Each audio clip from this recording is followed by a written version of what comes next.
Greetings, fellow humans.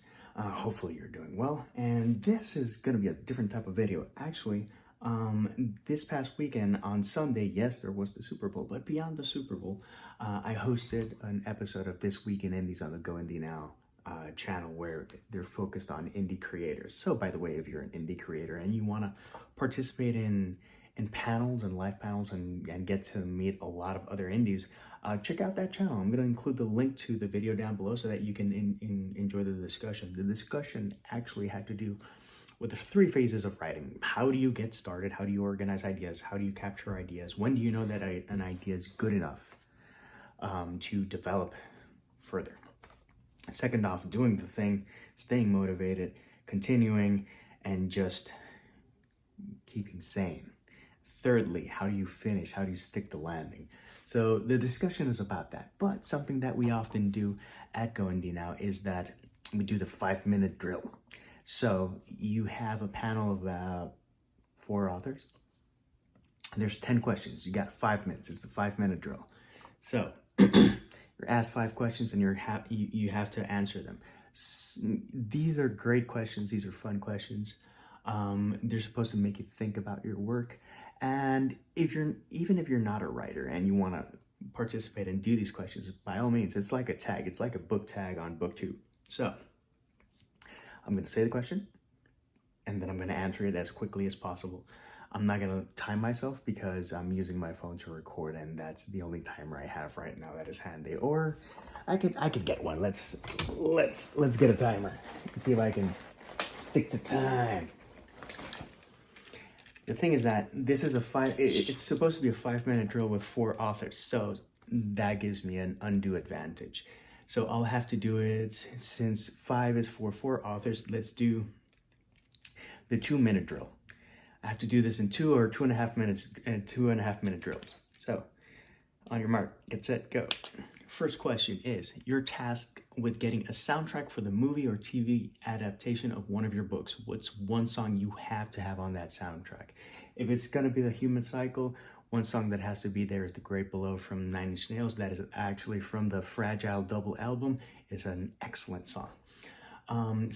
Question number 2, is any of your characters ticklish, and if so, where are they the most ticklish? Definitely Nathaniel Reynolds, which is the main protagonist in The Human Cycle, is the most ticklish, and he can't handle it in his armpits.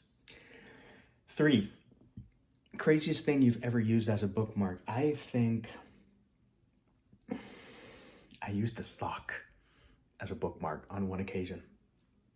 Question number 4, what's worse? A paper cut while reading, dropping food or drink on your book, or dropping food into the tub or on the ground? I've done all of these 3, and honestly, the worst one, I'm between a paper cut, a really bad paper cut, and dropping it in the tub, because those are the ones that, whatever happens, it's the one that sticks the most. Question number 5, how many books do you read on average per year? I try to read upwards of 40 books. Last year I came up a bit short, but before that, the last 4 years before that, I averaged 42, 44 books all those years. Number 6, largest word count in your books. So far, it is only Human. It is 154,000 words. It is a chunker, and it is my big baby. Is there any painter or artist or work of art that's ever appeared or influenced your work? There are several painters and several works of art that I've referenced and that influenced me. But sticking to The Human Cycle, Peter Paul Rubens is just someone that when I went to Spain and I went to the Prado Museum, he blew me away. It was just beautiful piece after beautiful piece. If you've never heard of him, look him up. He's fantastic. Question number 8, someone's your biggest fan and they say your book saved their life. Which book is that? I think it would either be Given to Fly or Ballads of Hope and Joy. I think those 2 books right now are the ones that can have the biggest impact on people, and that's what people have told me. If you're curious, this is Given to Fly. If you're curious, this is Ballads of Hope and Joy. Question number 9, one book that's overrated and that bugs you. There are so many that are overrated, but one that properly bugs me, I don't know if it gets people reading, how much am I gonna mind? I did pick up Milk and Honey the other day, and I think it's a book that it's not that it bothers me. I think it's worth a conversation because it's not necessarily poetry, but it is very healing, at least the first 50 pages that I read. We can talk about that later. Question number 10. Decades after you've passed on the great beyond, they find a time capsule from you. What year did you bury it in, and one item in it?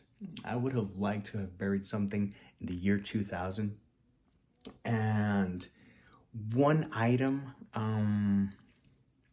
like a floppy disk with my short stories.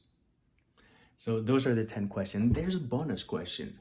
Are you going to participate in March of the Writers? And why is the answer yes? I haven't made a video talking about March of the Writers, but stay tuned because that is forthcoming on pretty much every channel and social media platform that I participate in. If you enjoyed this and you want to see other people tackling these questions, check the link down below so that you can go to the Go Indie Now This Week in Indies episode. Until next time, peace, love, and mackerel, stay classy, and thanks for tuning in.